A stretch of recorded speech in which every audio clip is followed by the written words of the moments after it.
In this lesson, we're going to be talking about top-down design.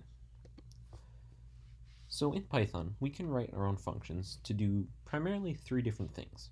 First, which is kind of going to be the main focus of this lesson, we want to write a function to break down our code into smaller problems. We also want to write functions so we can reuse our code. If we find ourselves reusing the same lines over and over, chances are we can put that into a function and reuse code to avoid repeating large sections of code. And thirdly, writing functions actually helps make our code a little bit more readable and understandable to ourselves and to other developers. So what is this idea of top-down design? So for the most part, a program solves a problem. That's the program's goal. Sometimes this problem can be something large and a little bit complex. So top-down design is about breaking a big problem down into smaller, more manageable tasks. And there's this quote that says, if there's a problem you can't solve, there's an easier problem you can solve, so find it. So the idea of top-down design involves starting with a big problem, breaking it apart into even smaller problems, and hopefully from there, breaking that small problem into even smaller subproblems. So I want to take a look at this one kind of example of top-down design, which is the guessing game. So step one is to understand what problem you're dealing with. So what is this program supposed to do? This program should play a guessing game. So what kind of information is this program going to be given? In other words, what is the input going to be?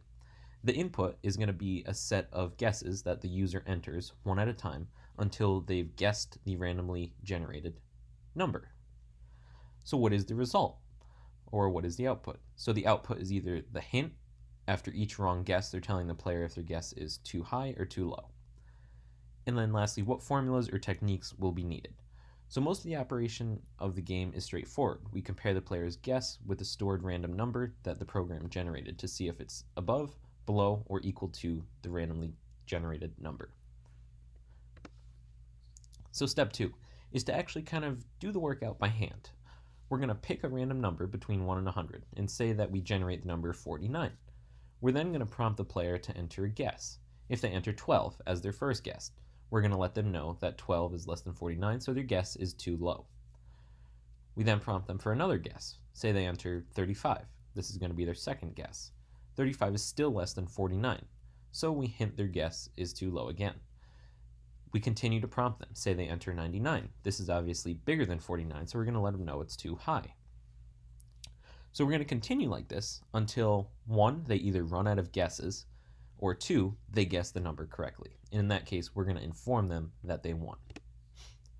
So step 3 is to actually write the algorithm for solving this problem. So instead of trying to write the algorithm for the entire program all at once, it's helpful to look at the problem and break it down into little modules to handle the different aspects of this specific task. So we can represent the decomposition of this problem through the use of what's called a structure diagram. So this is kind of going to be the layout of the game. So we have our guessing game at the top. The guessing game can be broken down into kind of 3 components. The driver, pick a number, guess, and guess can be further broken down into the sequence and the test. So what's the driver?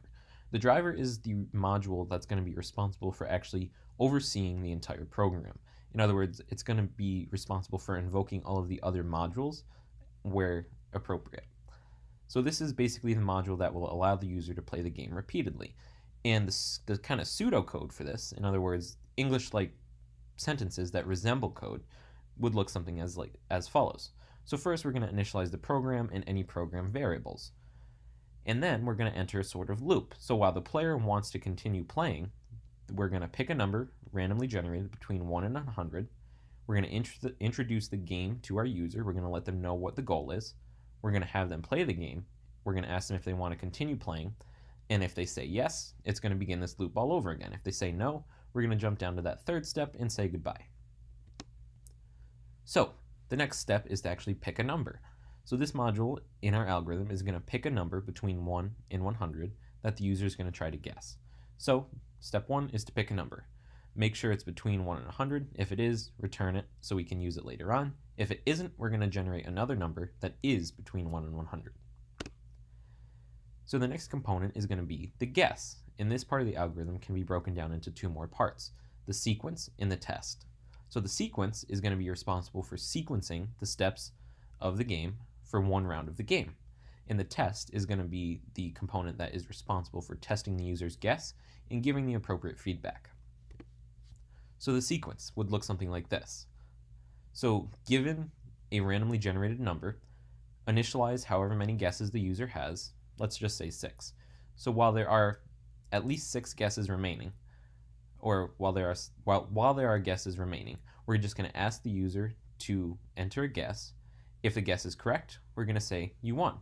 Otherwise, we're going to give them a hint, and if neither of that is the case, we're going to update the number of guesses. And then if they run out of guesses, we're going to say that they lost due to the fact that they ran out of guesses. And the test. The test is the actual part that checks whether the user's guess that they inputted is above, below, or equal to the number that was randomly generated. So given the random number and the user's guess, if the guess matches the random number, let them know they won.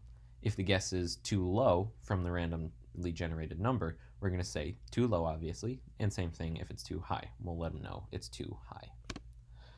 And then step 4, convert your algorithm to actual Python code. So just in these steps, we've been looking at pseudocode. It's just English-like sentences that resemble code but aren't quite actual code. And pseudocode is really helpful for planning how you write your actual Python code.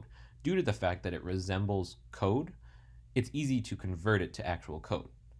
So once you have your logic defined within your pseudocode, it makes writing your Python program a lot easier. So our program would look something as follows.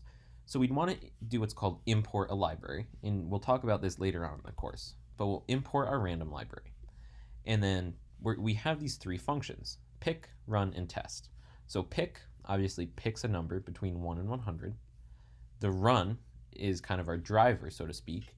So this is the module that's responsible for overseeing the entire program and invoking all of these other modules that we have defined. And then test is going to be the component of our algorithm that actually tests the user's guess and sees if it's high, low, or equal to the randomly generated number. And it will give the user feedback. And then step 5 is to actually test it. So we must ensure that our program runs and works successfully. If it doesn't, go back and fix it until it does work, obviously. So that's top-down design.